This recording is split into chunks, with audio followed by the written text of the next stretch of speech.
அனைவருக்குமே வணக்கம். சற்று முன் கிடைத்திருக்கக்கூடிய ஒரு மிக மிக முக்கியமான செய்தி ஒன்று வெளியாகி உள்ளது. சற்று முன் திமுகவின் அமைச்சருக்கு 17 ஆண்டு சிறை தண்டனை வழங்கிய நீதிமன்றம். இது மாதிரி பார்த்தீங்கன்னா, செய்திகள் வெளியே இருக்கு. ஏற்கனவே பார்த்தீங்கன்னா, செந்தில் பாலாஜியை தொடர்ந்து நேரு அவர்களை பார்த்தீங்கன்னா குறிவைத்து இப்ப அதிரடியாக இடி களத்தில் இறங்கியிருக்காங்க. சொல்ல பார்த்தீங்கன்னா, திமுகவுடைய அஸ்திவாரத்தையே பார்த்தீங்கன்னா கணக்கில் எடுத்துக்கொண்டு இப்போ இடி அவர்களும் பார்த்தீங்கன்னா அதிரடியாக திடீர்னு பார்த்தீங்கன்னா திமுக சேர்ந்த அமைச்சருடைய வீட்டில் இரவு நேரத்தில் நடத்திய ரைடின் அடிப்படையில் எக்கச்சக்கமான பணங்கள் சிக்கியிருக்கக்கூடிய நிலையில் வருகின்ற சட்டமன்ற தேர்தலுக்காக பார்த்தீங்கன்னா அனைத்து அமைச்சர்களுமே நடத்திய பணிகள் அடிப்படையில் இப்போ அதிரடியாக அனைத்து துறையிலுமே மெகா ஊழல் நடந்திருக்கு அப்படின்றத நிரூபணமாயிருக்கு. அதே மாதிரி இப்போ பார்த்தீங்கன்னா சமீப காலத்தில் சிஏஜி அதிகாரிகள் தமிழகத்தில் சோதனை நடத்தியிருந்தாங்க. இந்த சோதனை அடிப்படையில் அனைத்து துறைகளுக்குமே நடத்திய சோதனையில் எக்கச்சக்கமான பணங்கள் மோசடிகள் நடந்திருக்கு அப்படின்றத அவங்க கொடுத்த ரிப்போர்ட்டின் அடிப்படையில் தான் இப்போ அதிரடியாக பார்த்தீங்கன்னா டெல்லி மேலிடத்துலேருந்து அதிரடியாக ஈடிக்கு வந்த ரகசிய ஆதாரத்தின் அடிப்படையில் இப்போ திமுக சந்த அமைச்சர்கள் அடுக்கடுக்காக சிக்கியிருக்காங்க. அதே செந்தில் பாலாஜியை தொடர்ந்து இப்போ நேரு அவர்களும் பார்த்தீங்கன்னா வசமாக சிக்கியிருக்காரு.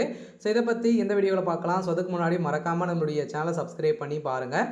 இப்போ பார்த்தீங்கன்னா அரசு பணி நியமனத்திற்காக பார்த்தீங்கன்னா ஒவ்வொரு தலைக்குமே 35 லட்சம் ரூபாய்க்கு பார்த்தீங்கன்னா மெகா ஊழல் நேரு அவர்கள் செஞ்சுருக்காரு அப்படின்றத பார்த்தீங்கன்னா இப்போ இடி குற்றச்சாட்டு இவர் மீது குற்றச்சாட்டுகள் வைத்திருக்காங்க. சில நேரு அவருடைய கதை ஒட்டுமொத்தமாக முடிய போது சில தமிழக அரசின் நகராட்சி நிர்வாகம் மற்றும் குடிநீர் வழங்கல் துறையில் அமைச்சராக இருக்கார். இந்த துறையில் ஊழல் நடப்பதாக பார்த்திங்கன்னா அமலாக்கத்துறை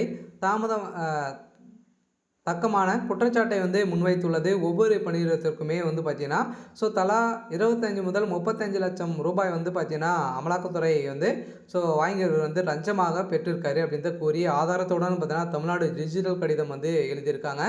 இந்த கடிதத்தின் அடிப்படையில் திமுக பார்த்தீங்கன்னா முக்கிய அமைச்சர்களாம் பெரும் கதிகளைங்க போய் இருக்காங்க. அடுக்கடுக்காக திமுக சார்ந்த அமைச்சர்களுக்கு ரைடுகள் விடப்படாங்க. அடுத்தது யார் அப்படின்ற ஒரு மிகப்பெரிய சவாலாகவே சிரிந்திருக்கக்கூடிய நிலையில் இந்த குற்றச்சாட்டு தற்போது அரசியல் ரீதியாக பெரும் அதிர்வலைகளை ஏற்படுத்தியுள்ள நிலையில் குறிப்பாக அந்த துறையை சேர்ந்த அமைச்சர் நேரு அவர்களை நேரடியாக குறிவைத்து அமலாக்கத்துறை நடத்திய சோதனையில் இது வரைக்குமே 888 கோடிக்கு மேலே பார்த்தீங்கன்னா இது மெகா ஊழல் நடந்திருக்கு. அவர் நடந்திருக்கு அப்படின்றத நிரூபணமாகி இப்போ தகுந்த ஆதாரத்தோடு பார்த்தீங்கன்னா களத்தில் இறங்கி இடி நேரு அவர்கள் தூக்கியிருக்காங்க. இவருக்கு நீதிமன்றம் வழங்கிய தீர்ப்பின் அடிப்படையில் இப்போ சட்டமன்ற தேர்தலுக்காக திமுக சார்ந்த நடத்திய நாடகத்தின் அடிப்படையில் திமுகவை குறிவைத்து தாக்கக்கூடிய நிலை உருவாகியிருக்கு. இந்த நிலையில் தான் நேருடைய கதை ஒட்டுமொத்தமாக முடிய போகுது.